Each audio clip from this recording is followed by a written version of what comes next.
goals. If they was sleeping on their kid, now they about to be woke. Lights, camera, action, we ready to roll. Alright, faces, everybody, let's put on a good show. I'm sick of your talking, you got the wrong one. I'm taking your king and I leave him broke. If I am in second, it's after no one. Just give me a second to let them know. I'm the headline, the deadline. Big time. I'm ahead time, the rare kind. Big time. I'm a living legend, lethal weapon, mastermind. Big time. I'm not gonna lie, every time I hear that, I still get pumped. And my dog gets crunk too. I mean, it's just the whole vibe. So, hey, everybody, it's Jeanette. We are over here getting ready to do what? This is number 3 on the Shade Sessions. Number three. Thanks so much for all of your support. It has been amazing. If my internet does something weird, y'all forgive me. I don't know what's really going on. And it looks like it just froze. Okay, so we've got a couple of folks that are going to be joining us tonight. We've got a couple of conflicts, which understandably, it's the holidays. Everybody's got stuff going on. So I just want to send love out to all the cast and crew and folks that made this happen. Hey, Savalas. Hey, good to see you. Dale, thanks for being so supportive in the live chats when we have been doing the do on YouTube. So thanks for that. For the intro is fire. You know how I like my music. So thanks. I'm glad that you liked it. Yeah, it feels like seems like there's a little bit of drag, but we're going to push through and see if we can't make it happen. So for those of you who are new, like, what is this Evening Shade thing? What is the deal? This is a sidequel. A sidequel is a story that runs parallel to its initial, originally inspired story. And in this case, the story that we are gleaning from is The Morning Show on Apple TV Plus. The Morning Show, which is in its brilliance, highlighting yet dramatizing what we watched kind of unfold and play out under the hashtag Me Too movement and Matt Lauer and the sexual allegations that came out against him.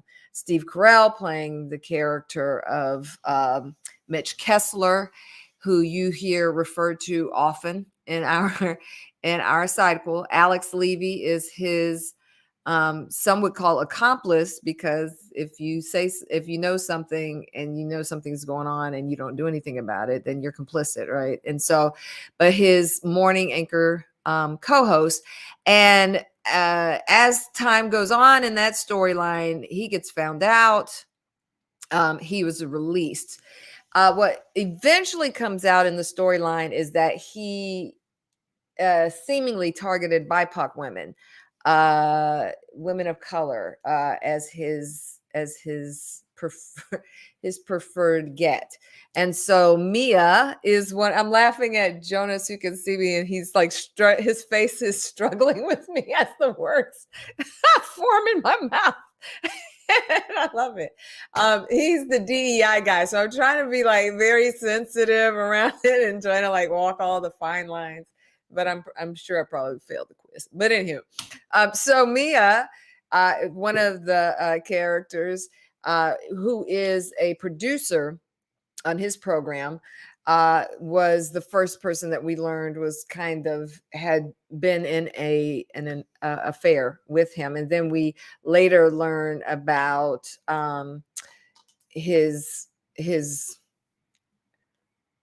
circumstance that took place with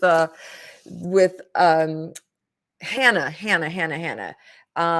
Again, this is the storylines of powerful men in powerful places and positions, and who's using their power based on, either position or proximity to power.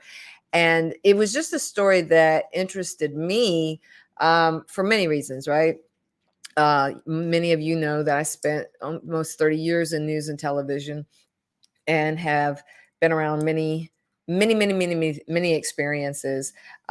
Is Evening Shade a autobiography? Not at all. This is a drama that, again, is a sidequel to this storyline. But I did and was able to use some experiences and things that happened to me to help bring some life and hopefully some meat to what we ended up doing. One of the characters that we got a chance to meet was, well, you all know Michelle. I played Michelle Vital, who was the show host. But the other person that was interestingly kind of eventually revealed was her love interest, Max, right? And Max was played by Jonas Chartug. Jonas, thanks for being on. I'm gonna tell you one of the things that I enjoyed experiencing about their whole thing. Hey, thanks, Nick.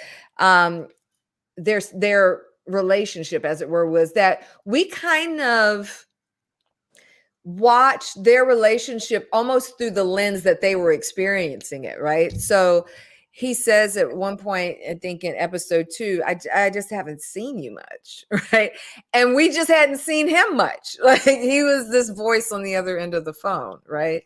As the story progresses, the first time we see him, he's reaching out to her friend Justin. So it's not even we see him in proximity to her, we see him in proximity to her friend and then eventually to her. And I'm not going to go into a lot of the finale just in case any of you all want to go back, and I hope that you do support these amazing actors in the story.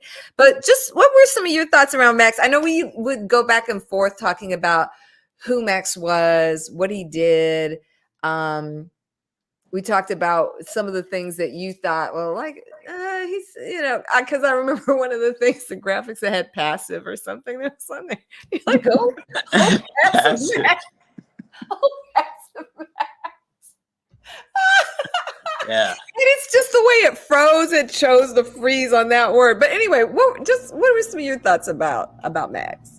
I mean, look, Max is just trying to live his life and find somebody to love and who will love him back, and just it was a timing issue clearly, and also the fact that Shell just she can't do like stability, it seems to me. So, but Max, I don't know that he was. I think I raised the passive joke because I saw the word pop up on his description, and I was like, well, I mean, to me, he's also directly talking about the fact that, like, this is just not happening, and he was able to be straight about it, which I really appreciated.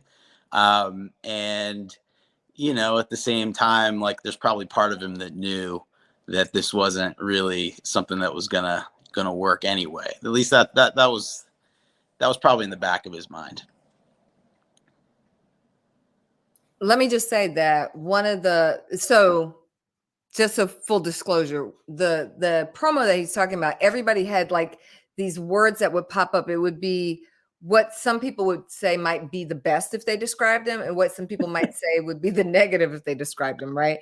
And so some people could see him as being passive. Like, why would you, right? Like, you're like Max is this long burn guy. Like, some people would have said, I would have cashed out way earlier, right? But I think what I really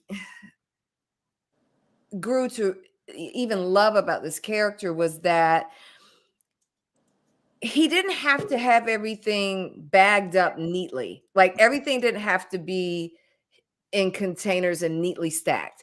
Right. He was kind of like, I know your life is big and I know you got stuff pulling. I'm not trying to rush in. Like, I saw you melt down. Just give me a call. I just want to know you're okay. I think that's a unique, a unique quality in a world where people in relationships, a lot of time, you hear people say, well, why can't we? It's because I need you to meet my need the way I need you to meet it. Or not the way you need it met. Like, I need you to, and that's how I saw Max. Although Max did have very strong needs and very strong desires, and clearly he knew who he was really trying to love her and be there for her the way she needed. For sure. you Yeah. know, and Yeah, I, I mean, I he just wanted to appreciate cook that. some. He just wanted to cook some pasta with her and Rubber rub her feet. feet, and be there. I can't. I love that. Somebody was like, I gotta check my husband because he's clearly not doing enough. Where's the pasta in the feet?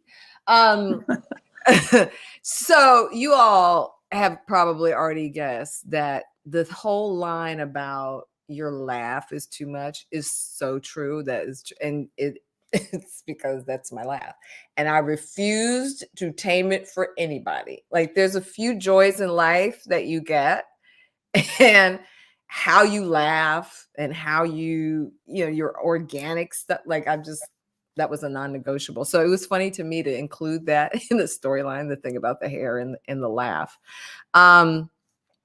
We've got some love coming in from Deborah, who played Rebecca. She did an awesome job as Yeah, she did. Rebecca. And Monique made her debut on this. She did an awesome job as well. The last scene with Max and Shell was one of my favorites. I'm still in denial about some things. That is hilarious. Jonas was checking on you. Ain't nothing like checking on somebody. You're right. You got to check on folks. Can we just talk about that? So for those of you who have missed the little pieces of it, I'm not going to give you the whole scene. But I will give you the scene between Max and Justin, which I want to come back and talk about the bro call. That's what I named it, the bro call. And then we'll come back and we'll look at him and Michelle. Here we go. This is Justin and Max. Of course, he just gives me the end. The thing, somehow it cut off. All right, let's go to Max.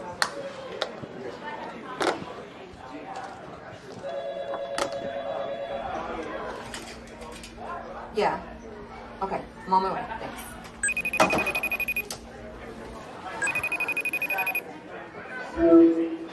Hello. Hello, stranger. Oh, that's going to become a thing now, right? Something like that.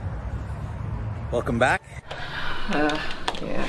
Well, hey, I want to apologize for not reaching back. Turns out I suck communicating in crisis. I can't lie. I have a ton of questions. And I want to be honest with you, but I don't know that I'm going to have all the answers you want right now. So, I'll let you go. Hey, you telling me you love me did not run me off, okay? You did hear me. You just left me hanging there. Yeah, I mean, it just caught me off guard. Listen, we have known each other so long. Falling for you would be the easiest part, right? Would be. Okay. I don't know, Max. I feel like we're not on the same page a lot of the times lately. You know what I mean? Like, it feels really, Disconnected? yeah. Right. Yeah, I feel it. But it's not because I haven't been trying. I mean, right? Basically having this conversation over FaceTime when we should be doing it in real life. Because we can't seem to get together in person. I mean, but if you have something on your mind, I want you to say it. You told me you were coming over before you left and then took off. You said you understood. I did, but now you're back and I can... Look, I can already feel it, all right? You're shutting down again. It's the same thing. I really don't know how to explain it any better, Max. I mean, you know, the network is all over my case, going into sweeps right now, and I'm still doing cleanup from that meltdown last week on air. And then, you know, I've had a few personal things come up that I'm gonna have to make some really weighty decisions. So why don't you talk to me about them right now? I know. And I don't know if you'll get this, but for the first time, I need to make sure that I'm making decisions about me for me. And that is not me like trying to push you back or push you off or shut you down or run away. So, I want to be able to call you at the end of the day and tell you about something that happened, right? And I don't want to just get a text full of emojis saying, you know, love that. Okay, talk to you later. I'm a normal guy who just wants a normal life. You don't think I want normal? You don't think I want the man, the kids or family and the happily ever after? I want all of that too. This is where I am right now, Max, and I don't know how to get there yet. She didn't know how to get there yet. I mean, she's a bit of a mess. She got a little bit going on. You know, I'm going to be honest with you. When I was watching that in the editing, it was like some stuff was hitting me kind of sideways. I was like, ew, why does that feel weird? You know, life imitates art, imitates life. That is what they say. But I love the I think somebody described it as realness in the chat of like, look, I want to talk to you and I don't want to get a bunch of emojis back. Like, yeah, that's cool. Nice. Yay. You know, talk a little bit about that. I feel like even though we did that at different times, I was on the iPad at one point, we were together and we did it, but then there was another time when you had a reader for that part. But I just feel like the connectivity to the material really came through. What was that like for you? Yeah, I mean, I think this notion of not being on the same page with someone is pretty accessible, and I think that's, you know, he was clearly feeling the situation of not for lack of trying, right? Like, and look, I'm even going to give you another chance right now. Let's do it again. Like, here we go. Just do it. And, you know, she wasn't ready then. She's not ready now. That's not what she can do right now. And so, you know, I think his expectations level, I think he tried to just keep like raising the expectations level to a point where it's like, yeah, well, we can do this. And yeah, I mean, I feel bad for the guy and in the grand scheme of things. But I also think that his statement around, I think it was at the end of that scene, around just sort of like that he was a soft place to land, and a comfort. Like, I think genuinely he was of the mind that like he was happy to be of service at the same time in some respect. And at least that's sort of what I got from that.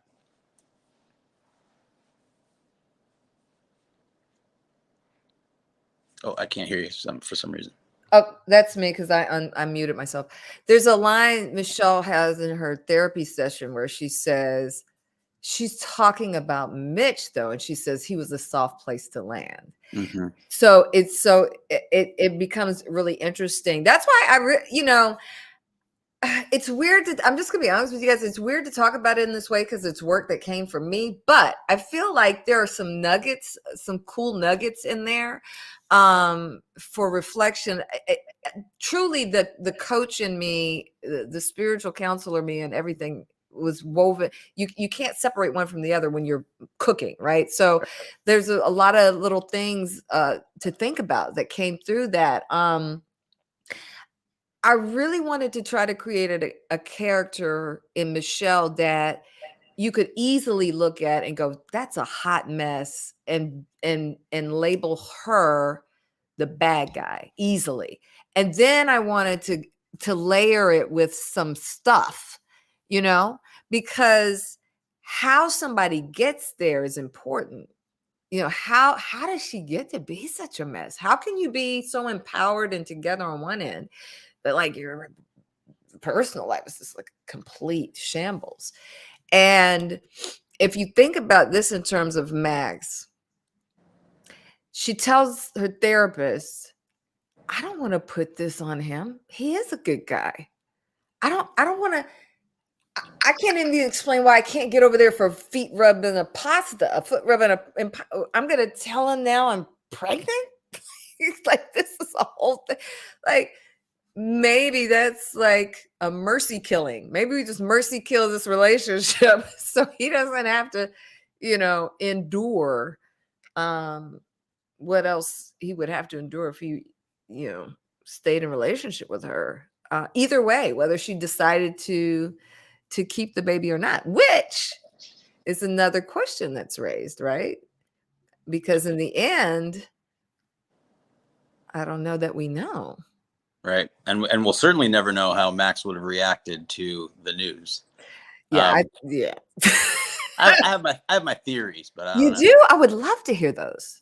I think he would have been conflicted, but I also think he would have stepped forward and been not just accepting but comforting in the grand scheme of things. I do too. I do too. And I also think that the reason that she has this kind of odd conversation, and I was laughing when editing this. She's having this conversation with Justin of maybe this is like a universal blessing. Maybe this is some sort, because for any woman who's in her 40s and you start talking about being pregnant, first of all, that I think they call it geriatric pregnancy, right? They do, yeah. So, and thanks men who probably came up with that title, but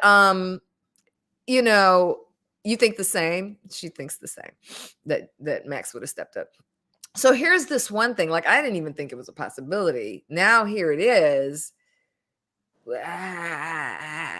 I think you raised a really good question. I think that's why this story needs to go on. I feel like there's things here for people. Let's talk about the bro call. Poor Max. So at some point, I want you to talk about it from a guy's standpoint, and then I'll come back as a writer because clearly, I haven't had the male experience, but I'll tell you what I was thinking. Man, I keep hitting the wrong one. Hold on. I'm gonna play for some strange reason. I guess it doesn't want us to get the code. I just saw it. All right, It flashed up there for a sec. I know, but it's the last 5 seconds for some reason. It won't play the full thing, which is really odd. Max and Justin, there it is. When I try to upload it, it says that. So then I make it a smaller file. We'll keep going. One of the things I want to share with you all now, and thanks for hanging in and watching, y'all, is some of the funny things that you all have shared that you're enjoying about it. Here's one of the comments that was on the YouTube page. Clearly this is either a therapist or somebody who is studying to be a therapist or something. Phew, that therapy scene was everything. Had me yelling at my TV. I'm loving it. What is going on with Michelle? I'm seeing a pattern of engagement with emotionally unavailable men. It's got me in here taking notes and seeing patterns. But it was the therapist transference and counter transference going on. Nope. Find you another therapist. Bye, Felicia. Let me go watch this episode again. I love that. Thank you, whoever J Serenity 1967 was. I love that. They gave me so much life. I actually wanted to get one of my therapist friends on, licensed therapists on, but it's the holidays. And truth be told, it's not always a happy time for everybody during the holidays. And so they're all quite busy. But this whole idea of, first of all, therapy, I'm still working on that other clip. So if I can get it to do its thing, we'll come back to it, Jonas. But I know that you are multi-talented. Why don't you let everybody know, outside of being a wonderful actor, the other areas and pots that you have irons in the fire around? Thanks. So yeah, I mean, I would love to just act full time one day, but I also enjoy my other career, which is, for a long time I was an executive of some education nonprofits that really focused a lot on teacher training. And then over the course of the last decade or so, got much more focused on the development of leaders, especially white leaders, relative to diversity, equity, inclusion, and justice work, and have become a coach and facilitator on that front, and do a lot of professional development for corporations and organizations, teaming with my colleagues. We have an organization, a company called the Southern Equity Collective, that is a majority Black, majority woman-owned consulting company, and that's been really rewarding work to work with companies who are being responsive to the time that we are living in a way that, unfortunately, as we get further and further away from George Floyd's murder, the further away some of the energy around the work is getting, unfortunately. But at the same time, there is more energy around it, especially in the corporate and nonprofit space, I think, than there's ever been. And that's really exciting to be responsive to that, and to do sort of partnering with folks as they figure out how to show up as leaders, regardless of their identity or specifically because of their identity. I love that. And I, we know this to be true. It's your work in all these other areas that helps bring depth to whatever role or character or person that you decide to step inside the shoes of, right? And so Jonas and I met in an acting class. Shout out to Glenn Morshower, who was in there in spirit. First of all, because he was the reason that I connected to Jonas and to Lynette, who played the therapist, but also his saying, that happened. No, that's old. I'm new. What's next? Mm-hmm. And I was in class one day and I said, that's so weird that you said that, because I had just had this thing come up in my head about that happened.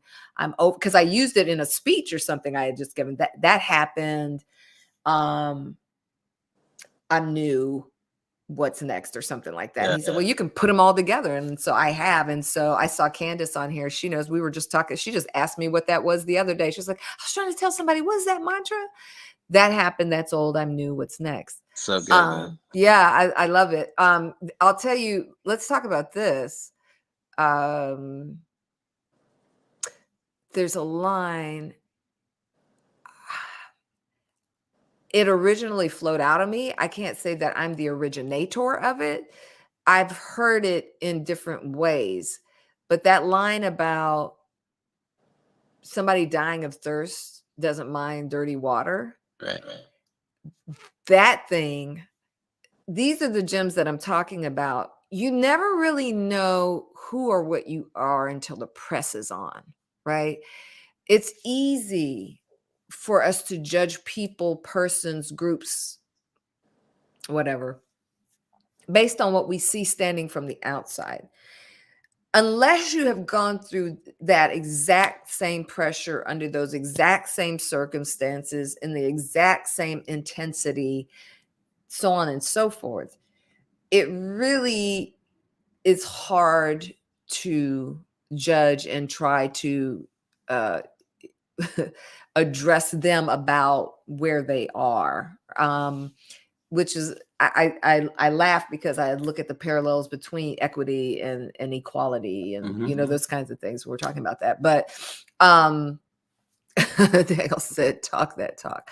At the end of it, I hope that there are things that people look at, even if they're not a Michelle, they're not a Max per se, but that they take something out of it about any part of their behavior, whether it's about how they relate to others. It could be about socio-political stuff. It could be about anything. That was powerful. It hit me when I heard it tonight, that thing about being thirsty and dirty water. Just curious about some of your thoughts around some of those notions, some of those kind of little gems that dropped, because the action kept going. You kind of had to just go, whoa, that was, and then hope that it plants somewhere with people to come back around. Yeah. I don't know that I have anything profound about that. I mean, I just think that I think one of the things that worked really well with Shell and the therapist, Dr. Jenna, Jenna. Dr. Jenna, was that they did have an understanding of, even though they had in the previous episode certainly some issues that they needed to sort out. They also had a relationship, and one where credibility was built, and there was a lived experience that was, either close enough, or also the proximity to each other was really great. And as a result, I think that what we saw in terms of the resulting breakthroughs, if you will, or the progress that was made, was in large part due to that trust and that credibility and that shared lived experience and some of that. I know that's not what you're asking me about, but that was but it's so fun. I'm laughing because you're like, I don't have anything profound to say about this. And then you just spit a bunch of profound stuff. So it's hilarious to me. But I love that, because again, here's another situation where you can't judge the book by its cover, because there's like the person that was on the thing, I'd be like, bye, Felicia, find you somebody else. But if there had been history and relationship enough, and she knows that this woman, because of her proximity to notoriety, can't share everything with everybody. If there was a listening ear, if she could turn a listening ear, and I'm not saying that she should have, but I'm guessing within her, Dr. Jenna had enough to turn the listening ear. If it ever went left, she could bail. If it ever, like, she felt like you're not really willing to deal with you and me rightly, then I can bail. But I think it speaks to this thing of not throwing the baby out with the bathwater. That saying of how we'll just shut down on people. We will just, I'm pretty good at it. Like, I can be pretty good at it. It goes back to the neatness thing. It's almost like if it's too messy, it's like, right? But there's so much happening in life where at some point people were just trying to do the best they could. It might be more than you can lift. And that's okay. You should absolutely not sign up for more than you can handle. Michelle says to her, if at any point in this, it's too much, I will go find somebody else. But I loved that was another example of how you could easily judge and say, yeah, she shouldn't deal with her at all. But what was gained out of that was, for me, Dr. Jenna got some understanding about what really happened. What happened? There were pieces of that whole story that she had gone years not knowing. We had a spirited conversation when Otis was on here about, what, like, the lines and the this and the that, and how can you trust people not to cross lines if they're not mentally, the capacity is not there, right? Like, emotionally and mentally, the capacity is not there. And so I just hope that people will watch it, and, the drama, the salaciousness is cool, but also just think about people and situations and circumstances in our own lives. I think it's always good to challenge our stance on things. I know I do it for myself, and go back and go, I know I used to think that then. Is that still kind of where I am now? Okay, I think I got the bro call up. So let's see if we see the bro call, and then we'll talk about it.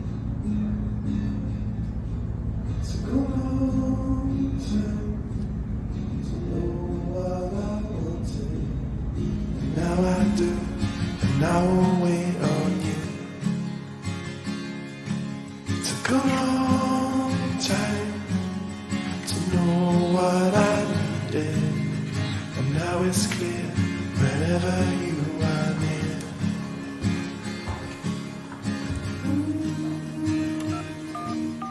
Forever holding out for you. Time for Kwame Brown, one of my teachers. Hey Max, what's up, man? It's been a minute.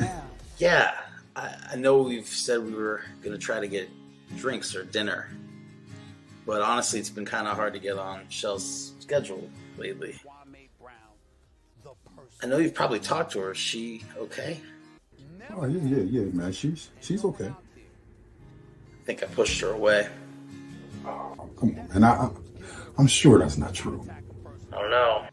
kind of told her, well, I did tell her that I loved her. That's great, man. I mean, what did she say? I'm paraphrasing here, but it was something to the effect of, great. Okay, see you soon. Oh, well, yeah. No. Listen, that sounds like she didn't hear you. Really?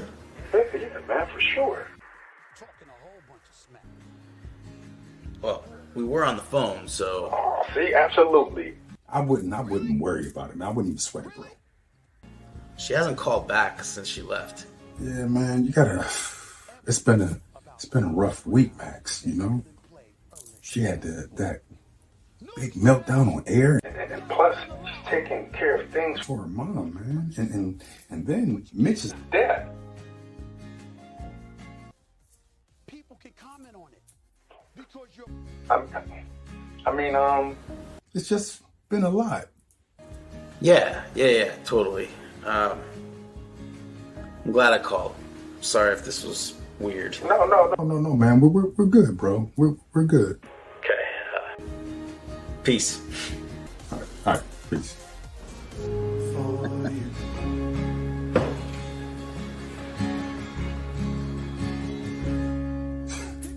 Another one. That Did was I weird. miss anything? Fuck, Keep going. Mitch. Here's another one. Damn it. This is just with the Charlotte Hornets. All right, keep going. Keep going. I love it so much. Oh, I'll tell you why I kept it in there. And I thought about taking it out, but I'll tell you why I did. Let me just hear your thoughts, because we've never got to really talk About peace out. No, about peace? we'll come to peace out in a minute. yeah, About the whole scene with what's going on there. No, I loved it because I mean, it basically first of all, they're both. I just felt like they were both coming at it from a place of like wanting to be like progressive, sort of progressive men who have who are able to talk about feelings, and at the same time, like clearly Max has got some like issues around his confidence and needs some affirmation, and being in a position to receive that kind of need while sitting on the couch like is always that might have been just like, where is this coming from? Why am I having to deal with this? And yeah, I enjoyed that scene a lot. I felt like it really was this nice mix of modern sort of men who can talk about their feelings, and at the same time, like neither of them are talking about some of their feelings. Right. I love that. Again, Dale says again, he's checking on you. Yes, Max was checking. Yeah. He's a good guy. So the first time, in all transparency, the first cut at this conversation, it just didn't land right. And we did the table reading, and I got back out, and I remember texting you or emailing you at one point and saying, I'm going to take another crack at this. Don't let Max be lame. Like I don't want him to be lame, because he's not a lame guy. But I did want him to be like, he seemed to me intelligent enough and sensitive. He would have to be in touch and in tune enough with himself to deal with somebody like dating somebody like a Michelle. Mm-hmm. So he knows that they're friends. He knows that they're ex-roommates. He knows that that's like her bestie in some ways. And it felt like she's gone through a lot, and I haven't heard anything like, I couldn't see Max just being okay, not knowing anything, And so it seemed like a natural progression that he would reach out. I think awkwardness was played well by both of you. I think your subtleties were awesome. Like when he mentions Mitch's death, I mean, you don't know that there's history. And you're like, you could imagine, well, another colleague dying. Okay, I could see that being, but him mentioning it in the lineup of she had a meltdown, she's helping her mom, and then Mitch's death is like, you had this subtle WTF, like, like, it was, and I loved his overreaction,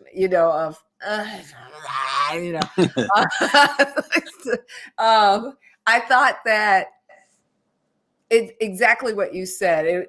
You gave us that thing of two guys trying to talk it out, and then at the same time, I would love to, if Otis could have joined us for this end of the conversation for Justin.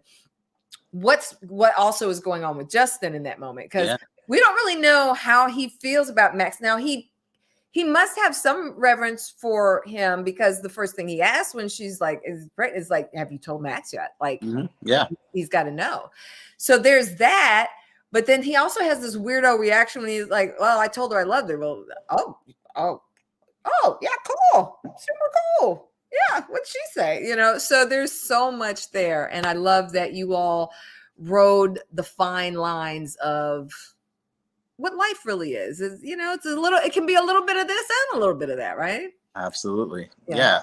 And look, I think that they both were clearly showing their love and care for Michelle through so much of that, not wanting to overshare on Justin's part, checking on her on Max's part, and just this notion that like they also have their own, like that was what was driving it primarily, and that they also have their own stuff that they need to like have present at the same time.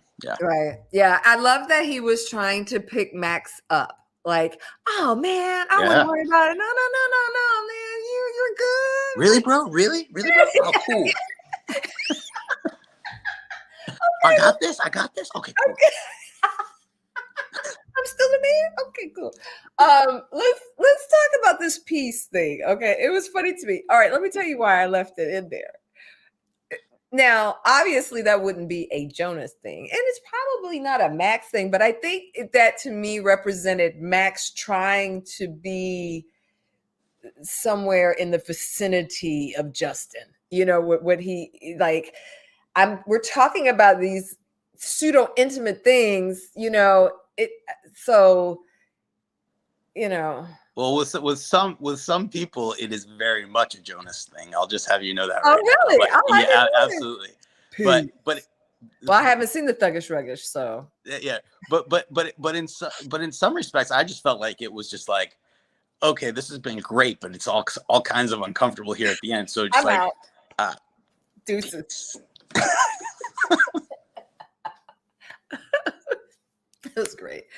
Jael, who plays Trina, had tried to join us. She said she couldn't hear, and then she popped out, and I thought she was going to try to pop back on.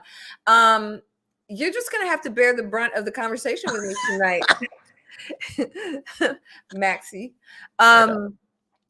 because there's some really cool things I want to talk about in Trina. If you get to the end, you'll see there's a lot of themes that are in this that I think are worth exploring even beyond this series: empowerment, redemption, self-care, the power of self-agency, understanding what that is, being able to make sure that you're in a place of power where it comes to that. Therapy, of course, family bonds, and then the sisterhood ceiling, which is a real phenomenon that was researched and studied, and you can Google it and find stuff in that. But I was really pulled in by this idea of women taking down other women, right?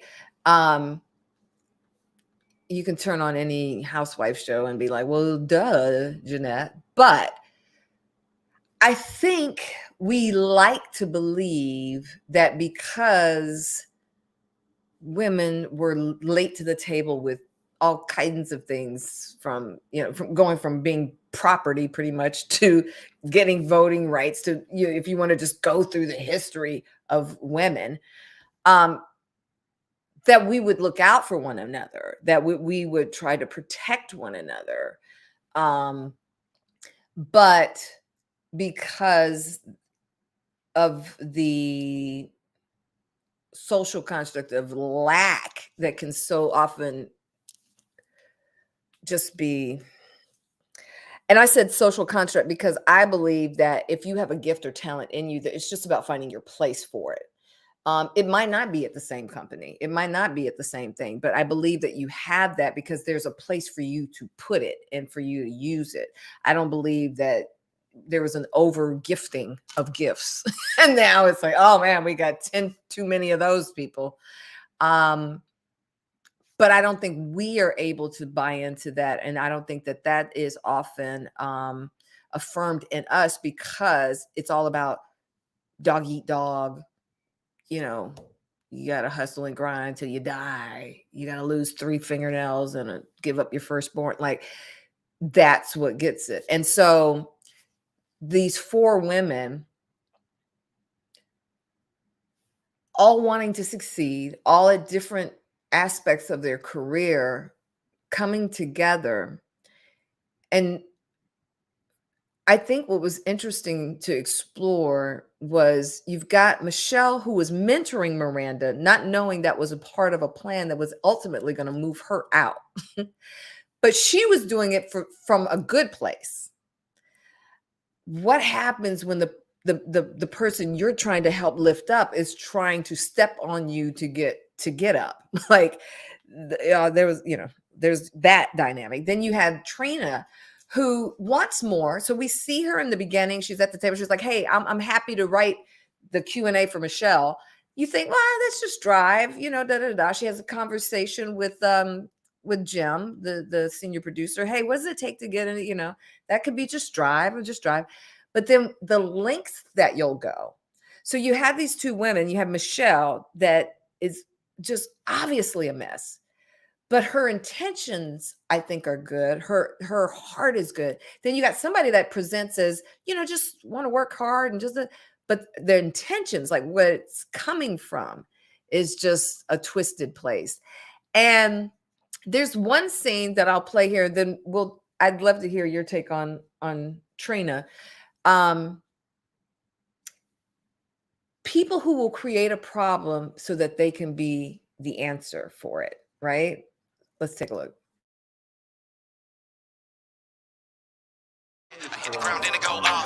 Okay, well, the 3rd season of Ted Lasso is dropping, so we have Hannah Whitingham Biasat. We'll put that in B block. Great.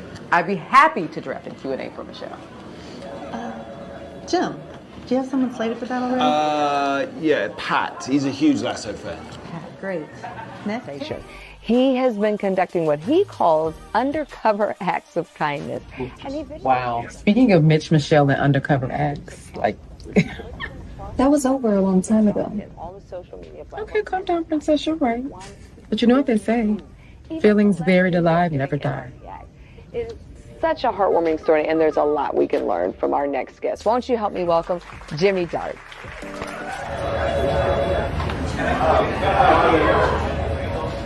I guess you caught that interview yesterday? Girl, can you say no? No, I started to feel bad for her, but she has some good points, though. Okay, you're a smart one, but I've noticed that you pay attention to everything that's happening around you, that you don't notice what's happening to you. What am I missing? All eyes on you, looking for somewhere to hang a target. Why me? Okay, you know what? I got you. I'm going to look out for you. Don't worry about it. You know what I was thinking? We should pitch some ideas for Sweeps Week and impress the suits, But I thought Jim and Rebecca were kind of funny about bookers pitching ideas at those meetings. Okay, number 1, you're not a booker, so you're going to pitch it, and when they buy it, you'll let them know that we came up with this together. Number 2, what suit wouldn't want a monetizable idea? The way things are going around here, girl, please, they need this. So think about it and then call me, okay?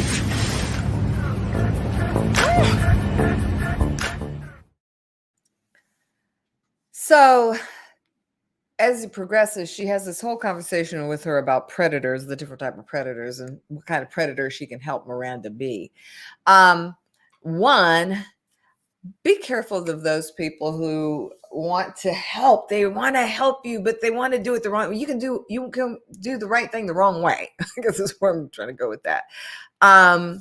What were some of your, thoughts around the Trina character and the end? Though I don't want to talk about it a lot, I had a little nervousness that people were gonna, because on my little focus, I don't want to say little focus group because that diminishes it. On my focus group, they were like, she just lets her just, right? And I thought, aha, but that's what I wanted you to do, because everybody wants you to stick it to the bad guy, right? So well, I mean, I think first of all, I won't say too much about the end, but I think her arc, I appreciated her arc in terms of the way she expressed herself. Number one. Number two, I think there are people who live for drama and live for instigation. And, it's not always necessarily coming from a bad place, but it's just what it's just what gets them going. It's just what, yep. It's their thing. And if there is, dust to be unsettled, they will, blow on it. Right. So let's do it. Right. Yeah. So I don't know. I mean, that's kind of how I thought about that. And I certainly, we know that workplaces are often these little like petri dishes of sorts of like where there's lots of different things that are being tested out on other, through other people. I thought what you talked about at the start of this segment was interesting about just this notion of like, it is it a zero-sum game when it comes to like what people bring to the table? Can two people with similar skill sets or adjacent skill sets thrive in the same place? I think they certainly can. I think leadership has a lot to do with that. And I know that we're not on that topic right now, but I do think like all of these relationships are happening, and there should be, and there is somebody who's in a position to potentially be a manager and a leader to solve for some of this, but that doesn't happen. Well, I think it's interesting too that the woman, Jean Alexander, who, thank you, Jean, who came to us by way of Deborah, who plays Rebecca, the manager or kind of leadership element in that. She says that a lot of the sisterhood ceiling dynamic can be diffused by management, right? And so what does that look like? It probably looks very different in different scenarios and on the job, but you've got the ingenue coming up. You've got the seasoned anchor. At some point, she's going to want to do something else, or at some point she's going to, and just she was wanting to create space. I think that's the thing. It's so funny. I don't know if you have these things, Jonas, when you go back and look at self, there's things I don't remember having acted out, right? And there's things that I look back and I go, oh, wow, okay. But there's a moment where Michelle goes, just, I'm tired of fighting, right? Like, do whatever you're going to do. I think that what I hope people will look at is a couple of things. One, don't stop doing the right thing because it's the right thing to do. Because I just believe that when you do what's right because it's right and you try to do it right, you can't go wrong. It might not end up right, but you can always have the peace of, you know what, I tried to do the right thing, right? And I'm talking about in terms of her helping Miranda. In terms of how to deal with people, like you were mentioning the whole thing that they've just normalized drama. It's like they don't even know how to live life if it isn't spicy all the time, right? I think in Michelle's mind, the decision she made around Trina was, I was a hot mess in my personal life. And maybe if I had the right tools, I feel like I can get that together. So maybe if she has the right tools on the professional front, she can try to get it together. But she's not going to try to figure it out here because we're not doing that. Right. But the thing that I was hoping for is what happened, and that's the dialogue. Do things always have to resolve in the way that we are most comfortable and or we always expect? Can we, if that adage of if you want something different, you have to do something different really does apply, then what does that look like? And not to talk about the finale, but instead of hiding all the stuff that was going on, and we don't know how much they put out on the air, but instead of hiding everything, they kind of illuminated some things. And that to me was representative of sometimes you just need to put light on a thing to make it go away. We keep trying to bury some stuff further and further and further down, but sometimes the answer really is not burying it. It's about bringing light to it, right? So I hope that people will get that out of there as well. Yeah, I want to commend all of you actors that you didn't get to do your scenes in order. You didn't get to see a lot of contextual stuff. So a lot of it was conversations around what this character's needs were, and what role they played. And so you had to bring not only your gifting, but your intuitiveness to the piece. You talked about the arc of Trina. She didn't know that she just kept getting more crafty as it went. Like it was just a small little seed here. And by the time she did the predator scene, it's funny because there's a part where she almost kind of licks her lips. She looks a little like you might just eat her alive. Like, I don't know what's about to happen here, but it was so perfect for the arc of Trina, right? The same thing with Max. You and Otis hadn't ever talked. You all didn't have, but you all understood your characters enough that when that came together, it was just a seamless and perfect, conversation. I feel like having known you from acting class and as a friend, that helped in the dynamic of the connection for Michelle and for Max. But it's not like we had related in that way, so that even that was a whole exploration and a trust walk, right? Like how far do you go in this, and what depths can you go to? And so for all those reasons and more, I just have so much love for every single person. And I just want to share, for those of you, you're looking for, please go watch, not because I'm trying to make me great, but just because I have such a heart now about independent filmmaking. And there's so many stories that can get out there. And there's not just one way to encourage and inspire and empower people. There are many ways to do it. And this is one, but there's some really great performances as well. And another way you can support all the actors here is go to our IMDb Pro page.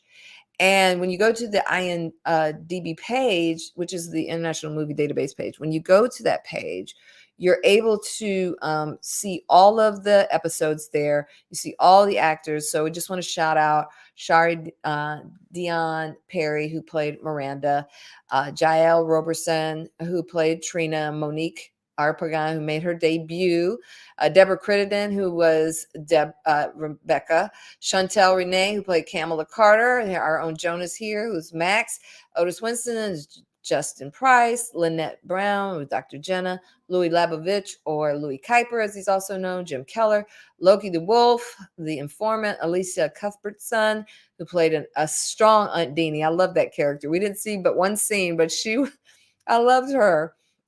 Somebody was like, everybody needs an Aunt Deanie. Like, yeah, you do. Gene Alexander, who played Susan Warren, Peter Clark, who played himself as the host, Di Smith, who played the Red TV caller, my mommy, who played Michelle's mommy, and Eva Jane Bunkley, who was our makeup artist and also our assistant director and assistant producer. But when you come here, you can rate the title. So if you go to the page and click in here and search for Evening Shade, you'll find not the one with Burt Reynolds, not the one with Burt Reynolds. But if you click our Evening Shade, and you'll see a place where you can rate it. And right now we've got a 10 rating. So thanks to those of you who have rated it. Thanks to those of you who have supported this project, me personally, as well as these actors. Jonas, what's coming up that you want to tell people about, or how they can find you? There's also, I told you guys, there's these little nuggets in there. I had on the phone call to Justin, if you looked on the little phone that comes up next to Justin's head, it's Jonas's picture, and it's his real website for his for his company. So, those are just little things that were fun to be able to do for those who gave so much of their time and energy to this project. Is there going to be a season 2? Well, that is interesting. I would like to say whatever's meant to be will happen with this, but that would involve a budget and some people maybe seeing this, putting eyes on this and seeing the potential. But I would love to see what could be. I love it. And I think there should definitely be a season 2, number one, even though Max is, we won't talk about sort of what happens next. But I will say one thing that would be really useful would be perhaps Max getting a session with Dr. Jenna. I would think that would be lovely on many different angles relative to that relationship. Let me just say too, you said right. You said this in the chats live. She's cured. So let's just, anybody who's ever done therapy or had therapy, and I love having a therapist. I don't know why it took me so long in life to decide that was a good thing. I think anybody who services other people, especially, should have a therapist. There's just so much to release and unpack and let go of beyond your own stuff sometimes. But I hope what people will not think when they walk away is, oh, we tried to fix her in 2 sessions. Right. That's not how it works. What I do think happened, which I have experienced myself, is that sometimes it's just a shift in perspective. Yeah. That opens up a whole other world. You're like, oh, why did I think that? And when you release it, or you have better understanding around it, or you get a shift in your perspective, like I said, you're able to, it doesn't hold on to you anymore. You can walk away from that, and I feel like that's what I was trying to get to happen through Michelle. When you saw that, you kept saying, Michelle, that I knew what it was and I knew what it wasn't. Mm-hmm. But did you? Or was that the thing you told yourself to make yourself feel better about needing dirty water in a place where you were dehydrated, instead of just calling it this is, and then just calling it what it was? But when you start justifying the things that are detrimental to you, when you start justifying your behavior that supports them, when you start justifying that, then you're trapped to it. You're entrapped. And I think what Jenna did for her was help her see you had good stuff about you going on before this. Did that help lift you, or did that do this? Did that do this? And so, in no means. And I know what you're talking about, though. There are some shows that go, oh, and then they're cured, and then they're fit. No, it doesn't. It was very much tongue in cheek, just to be. No. I know, but I had that fear of people watching it thinking, oh, now she's supposed to be all better. Yeah. I think when you see her go back, she says, "Can I get back on your books?" I'm not, I'm not thinking this is done. Right. And then you see her response at the elevators to Trina. She's clearly. Because there was this moment, it's she could whack her. I don't know. It's looking kind of hot around this elevator right now. It was a great scene. Yeah. But yeah. So, any final thoughts, and let people know what's coming up for you and how to get in touch?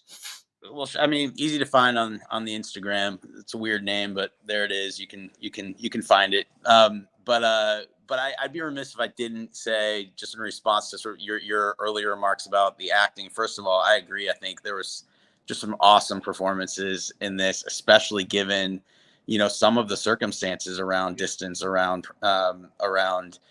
technology in some cases, and yet, you just brought it together so wonderfully. And then I think those performances and the. What you had talked about in terms of just our relationship to these characters, that was very much developed because of your relationship with us and your direction and you gave us space to figure out our characters, and also gave us some really good insight as to where some of these pieces were coming from. And so as a writer, your writing really appreciated that as well. It just gave us a great place from which to jump. So thank you for being this incredible one woman show here and doing like all these different things to bring this thing to life. And, you know, just, it was lovely to be a part of it. Yeah. In terms of just what's next, I don't believe anything coming out in the immediate near future. We've got a short that's going to hit the festivals in probably late spring, which will be great. There's one that just dropped on also on YouTube that you could see that I have a relatively small but super fun part in, and that project was called Hibachi Man, and it's like I believe it is the feel-good story of the feel-good short film of the year. So go check that out. Yeah, would love to connect with folks. Awesome. Well, definitely make sure that you connect with Jonas. And usually most people are by their names. Like most of the cast, I believe, are go by their names on the different platforms. So you can find them on Facebook as well. Deborah says, yeah, interesting. Max and Dr. Jenna, that would be cool. Absolutely. Speaking of writing, Jeanette, if you want me to write you a script, let you know. I appreciate that, Dale. I'll tell you that as much as it is my baby, I don't see how I could do that. I might work with somebody on a script, but it's such a I don't even know how to describe it, but it really comes from a very personal place for me. So I'm not soliciting for writers right now. What I'm soliciting for is for the right eyeballs to get on this. So just like Issa Rae's Awkward Black Girl blew up from YouTube, there would be a shot where people would see some of the amazing talent in it, see some of the producing and writing potential, and we all go up. That would be my hope as we go into the new year. So thank you, Jonas. I appreciate you, my friend. Appreciate you so much. Thank you, Cass. Thanks to everybody else. Thanks to you all viewers who are watching live and who will watch on replay. We appreciate you so much. Don't sleep on it. Share it. Go back. Each episode is like 20 minutes or a little over 20 minutes. So it doesn't take a long time to watch a couple of episodes. Share it over the holidays. Leave comments, leave likes. Thank you, because all of the episodes, except for the 2 that just dropped today, are over 1,000 views. I think episode 2 is over 2,000 views already. So thank you for that. We appreciate your love and support. And until next time, peace, grace, and love. We'll see you all. Peace. Bye, everybody.